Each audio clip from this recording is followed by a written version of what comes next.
পৃথিবীর মধ্যে 6টি শ্রেষ্ঠ দোয়া, এই দোয়াগুলোর আমল যদি কোনো বান্দা বান্দি করতে পারে তাহলে পৃথিবীতে যতগুলো দোয়া আছে তার ভিতরে এই দোয়াগুলোই সর্বশ্রেষ্ঠ দোয়া বলেছেন নবী করিম সাল্লাল্লাহু আলাইহি ওয়াসাল্লাম।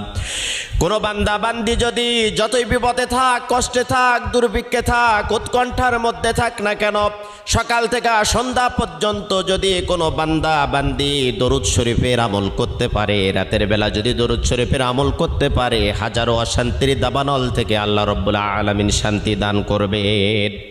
1 নম্বরে দরুদ শরীফের আমল করবেন। 2 নম্বরে ইস্তেগফার। আপনার মুখটা এমন হয়ে যাবে আল্লাহ রাব্বুল আলামিনের কাছে দোয়া করার সাথে সাথে আপনার দোয়াটা কবুল হয়ে যাবে। সব সময়ের জন্য পড়বেন আস্তাগফিরুল্লাহাল্লাযী লা ইলাহা ইল্লা হুয়াল হাইয়ুল কাইয়্যুম ওয়া আতুবু ইলাইহি। যদি না পারেন তাহলে পড়তে থাকবেন শুধু আস্তাগফিরুল্লাহ। 3 নম্বরে আপনি পড়বেন ইয়া যাল জালালি ওয়াল